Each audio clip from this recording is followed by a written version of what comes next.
All right, today I'm going to get going with DocuSeal to help you send digitally signable documents, PDFs that you can send via email to customers and clients and whoever with pre-filled information thanks to its API. It's just a terrific product. And with n8n, we can automate a lot of it. And I mean, you could self-host it. You could pay $0 to $20 a month and get everything you need. So hard to beat when a product's so well built that it makes it easy to integrate with, easy to automate, and it's just a pleasure to use. All right, enjoy. All right, so what are we going to build? Well, you'll see here that we have n8n set up and ready to go. I'm using a Google Sheet, but you could use any database, anything you really want here to trigger the particular flows. In this case, the user of the sheet will say, hey, this contract is ready to sign. So once they change that particular state, it would kick off the automation. Now, this is event driven, but you could poll and other things. In my case, I'm going to just manually trigger it from here. You could use these triggers here to just listen for change, but that can kind of be hard to demo. So once the change happens, we get that information and we send it off to DocuSeal, which is really nice. Like through their API, I can now pre-fill that particular document with whatever information it needs. Now, they'll get an email, so let's go look at that really quick. And of course, the email can look really, really nice. In my case, it's very much what came out of the box. But they get this email saying it's ready to sign. And when they click it, there's the pre-filled information, really nice. They can go through the steps. If they have to, some of these are read-only, and then they can sign, and boom, they're done. Now, at this point, I get a webhook because I'll show you how I set that up in DocuSeal with n8n. And that webhook comes in, and then we will see that we can take that webhook and respond to it. In this case, I'm going to go update the spreadsheet to be like, yep, it is sent. And not only is it sent, but it is now signed. And we'll track all that in a moment. All right, now let's dig into the n8n part of this. Let's take this build I have before and rebuild it so you can kind of see it broken up into steps. So we need something to trigger all of this or to be our source of information or data. And we're going to use a Google Sheet here, but you can use anything, Superbase, Airtable, NoCodeDB, whatever.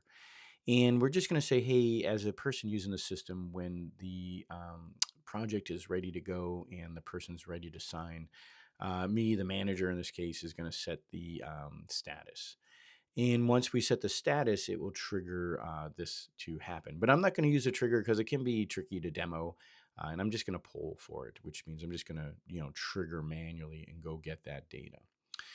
And so with a Google Sheet, we can just grab a Google Sheet here and we can then just get rows from a sheet.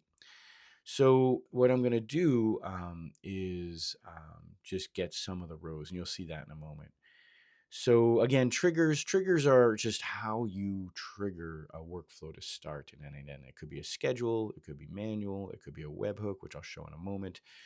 It could be so many things and integrations to other applications. But again, it's just for demo purposes. I'm going to click a button and make it trigger. All right, so now we get the rows in the sheet, but what rows do I want? I only want certain rows as I poll for things. Oh, here's a new feature I got to check out, or a new help thing. I should check that one out. That could be fun. So here we are looking in the projects document, and we're looking in sheet 2, which could have been better named, and we're looking for the column status ready to sign. So when I run this, we're going to get the items that are ready to sign. Now, none were ready to sign, so let's set one to ready sign, which could trigger this, but I don't want to wait. But now we get it. All right, so now we have the item we want to use. We could pin it so we don't have to keep doing that, but no big deal. So now what do we do with that data? And that's the next thing. We want to take that data and turn it into variables, vars. And in this case, it's going to become a payload. So sometimes you don't need one of these vars, but they're actually really handy. These are just called the set edit fields or edit fields. And it's actually very handy. I should do a whole video on it. It's so good. But in this case, we're just going to set some payload ahead of time and use that in a moment. I'm going to set it in here because it can be a little bit cleaner way to do it. I didn't need this after I was done. It was a lot of back and forth. I could have just done it in the next step, but I left it here anyways. Template number 1 will make sense once we dig into the DocuSeal. And then the rest of the information, yeah, it's just coming from the Google Sheet based on the format that their API wants. And again, it's really that simple. This is a JSON payload that I need to use to send to their API. Now, just a note here. Oh, well, let's look really quick. So I'm going to look at the HTTP node, and then I want to look at their docs. So the HTTP node is one of the most common nodes, especially when you're using an API that doesn't have a built-in n8n node. And this HTTP node will be how you can talk to it. And with this one, I'm self-hosting, but you would not. You would do theirs. Trust me, at first, don't self-host. Um, with their particular pricing and everything for free, just go for it. And then they have great docs. So once you set yourself up, you can dig into the docs and see how to use their API. Now I'm going to show you how I set mine up, but here's where we would get the information we need to know how to set a submission. So and they call it submissions, is what you're doing for the particular sending of a document to be signed.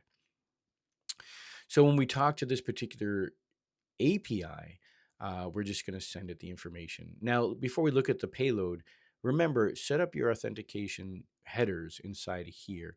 And in their case, they want an XAuth token with the particular token we're going to create in a moment, or I'll show you where to create it. And then we pass in that payload we did a moment ago. So now you'll see, let me run it really quick so you can see it in action. Here we go. All right, so then we see that the payload is here. And I do a JSON to string. This helped. I don't know if I need it. You got to remember, sometimes I take a few minutes to do this or more than a few. And it's after a customer job, so I don't always have it in front of me because it could be months later. But here you go. It works. And now we can make the particular payload we need and send it to them. So we'll send it to them in a moment. But what I want to do is grab the update sheet and row. And what this is going to do is take the results of that send and update the sheet accordingly. Now I just sent it to them. And we see some results here, which could have failed. Who knows? I mean, maybe I messed something up and we could have an if statement to trap that. But in this case, we're just going to say, hey, here's the row number in the Google Sheet I want to update. And then I want to set the status to sent. But like I'm guessing it was sent. I should actually make this a dynamic status or a if statement.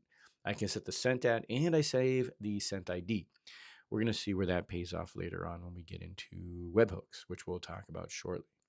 So at this moment, or by now, we've sent the document to somebody and we tracked it in our spreadsheet as being sent. All right. So we can see it sent, we see a date, and boom, we're ready to go. If we scroll to the right, I would show you the ID. Now, what did the person get, and how did we set up DocuSeal to do this? And then how do we get it back in the webhook once they sign it? Let's hit that one. Okay, so let's look at DocuSeal. Whether you're hosting or self-hosted, this will pretty much be the same flow. This is such a great UI. I mean, they just did so much to make it easy to deploy and build and do things in the system. You have testing mode and API access and things like that. Just so good. So we're going to go over it. All right, so one of the things we're going to need to get going is an API token, and we just copy that out, and we have a test mode one if we want to do testing, and we're ready to go. Now, there's some API docs here and some good stuff really for self-hosting, but honestly, host with them, use their docs here, and boom, you're ready to go. So at this point, we now are in our DocuSeal, we have our API token, and I paste that over to n8n where I showed you earlier, which would be over here in header auth, okay? So now we have our header auth set up to go. And what is the next thing we need? Well, we need to tell it, hey, we want a webhook. Every time someone is viewed or started or completed or declined. I mean, this is just awesome how good they've set this up. We want to be sent an update. So I'm going to send it to my particular n8n and get an update. Now let's go add that webhook. So let's go here and we're going to click on the plus sign and add a webhook. And here we go. So in this case, I'm just going to do a post and I'll put a password in front of here after. I'm actually going to delete all this. And now we're going to enable this so that the webhook actually works. And we're not going to bother with testing mode because you're going to see why in a moment. So I'm going to make sure everything's saved. And then I'll go back to that and just paste that there. Okay, and save. That's it. Now we can actually send a test one because I've already have some from before. I think if these weren't here, I think there is a test payload button. But either way, it's just, you can just see how nice this is. I can even have multiple. I mean, so good. I love when projects and products really treat you like they use the product themselves. So you'll see that we got the, we probably got the webhook. Let's see. Sometimes you can have an error on a webhook, and I don't know why. It might be my setup. We'll come back to that after. All right, now let's go check out what happens when someone signs a document. But let's go look, sorry, let's go look at what a signed document process looks like, okay? So now in DocuSeal, you notice a moment ago, I said, oh, we're using template 1. So all I did was create a new template, gave it a name, and I uploaded a PDF. Now I just uploaded a silly PDF I made with the help of anything, ChatGPT. And when I uploaded that PDF, I'll just upload it now. You can start filling in all the details. Like I could say, here's a text field, and that text field is going to be customer name. You see, I can make it required. I can even, there's a gear over here. Let me move this over so you can then say, okay, I want to do other things. It's read only or font or description or these other things you can do. Here I actually use text again to set the start date and the end date. So you just see how easy this is. And you're going to see where these labels come in handy later on in the API stuff. Of course, we want the person to sign it, so here we go. And then later on, we'll see in the API that I set a signed date. And I don't know if I even need this because they actually track this, but it's just nice to have. And again, I try to name everything camel case just for later on. Now, one other thing too is these can be multi-party. So we're going to see how we use the first party label in a moment, but we could add other parties and other submissions so that when the first party is done, the second party would get it. You can do quite a bit. So now that we're done, we could even send it to ourselves. They just make this very easy for us to just test. Now, if we go to the one I already made and we edit it for a moment, you can see I have everything there just like we were doing. And so when we did that test push a moment ago, we actually sent this person an invite to sign. And this person, as we saw, was in our spreadsheet. They had a name, they had an email. And I didn't even put their name in the email, but I can. I could have said to so-and-so, right? Hi there. It could have been their name. And then they can review and sign it. And as I showed before in the start video, they look at, we've pre-filled some information for them. We could have made that read only, and then they just sign away. And that's it. Everybody's happy. We got our signed document. It's being sent to the right people. And then it gets sent to our webhook. So back to what we just made a moment ago. If we go back to here, settings, webhooks, we should see that we just got one just now. I probably have to fix a time zone. That time zone is off by quite a bit. So I should fix that. So, okay, so we got our webhook. Now, our n8n should have got the webhook too, but you saw a error a moment ago. So I'm not going to worry about that right now. Let's see if this one is the one. Yeah, this one came in cool. I don't know why I get that error. I'll have to think about that later. But here we go. We got the DocuSeal webhook coming in with that particular person. And if we go here, it lines up with who we sent that to. So let's see, 18 and 17 contract sent. Yeah, contract sent. So what we want to do now is do the next step of processing those results. So let's do that in the next video. All right, so now we have the webhook that came back from DocuSeal. The act of signing or looking or even rejecting the contract will send something here. That something comes back from DocuSeal and has the ID, submission ID, and has the information from the customer. And it probably, I forget where this one is. Let's see if we could find it. It should have a status, submission, pending. So let's see, open here. There we go. So it's been opened. And at some point, we don't really care about that as much as when do they actually sign it. And it's probably this one, which sometimes I have an issue and it has nothing to do with any of this. I think it's my installation, but I'll come back to that. So once we get a response from them, we can then say, hey, do we want to track that response? So in this case, this is the older one, the one I showed you at the start. The webhook comes back and it says, let's get down to status completed. So now let's take advantage of that. Let's do that. One moment. So we're going to take all our pin data and we're going to bring it over here just so we have some pin data. And pinning data is just a great way to test things and then run them over and over until you get it right. So then we want to go find the row in the sheet. Now, I might not want to do anything unless it was marked completed, or I might want to even switch depending on the status. So if the status, let's see if we could find this again. And you can search. It's actually pretty cool how quick that is. If the submission or the status here, which status is the one? I'm going to trust this one, is completed. Then we want to do something with it. And if we don't have a route, we can always say, let's see, fallback output. We could say, let's see, one of these will give us send data, ignore fallback output. Fallback output, none. Extra output, that's what I want. So now we have two outputs, and one is just the fallback. So if it comes in and it is complete, then we care about it. And then we want to go update a row in the spreadsheet. Now, our spreadsheet had a row. It's row 8. It was sent. And so we want to go mark it as complete. So let's go back to our pin data for a moment. And I think what we want to do is just fake that it came back from number 15. So I don't know if this is, obviously it's not 15 because we copied this data, but we're going to go make it 15. And that's, again, what's really nice about pin data. All right. So we're going to say if this comes in and it's complete, we want to go mark our spreadsheet off. And our spreadsheet then cares about the send ID, which is that, let's go back to this, submission ID.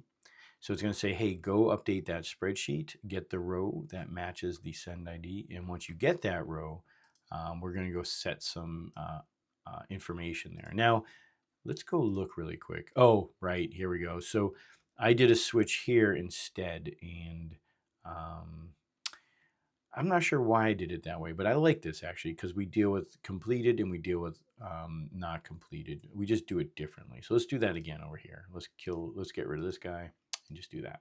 Okay. And then we're going to move the switch, which is, again, just like a route. It's just a way to do multiple actions depending on the thing ahead of it. And so if completed, we will go to the completed path. If not, we might not know it, or it could be an error. So where is the status, right? So the status is here. So we've moved things around, so let's go fix that. So the data status, let's open up this. So this is opened, okay? So I didn't get a real webhook back from them, probably because of that error we saw, but I don't need to trigger it again. So I'm just gonna go edit this and edit this. And I wanna set it to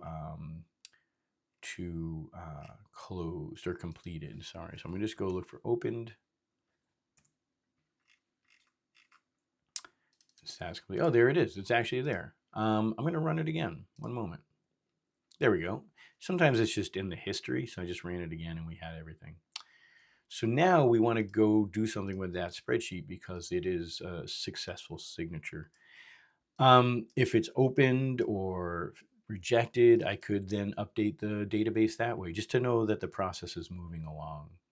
All right, so we have our row number from the spreadsheet.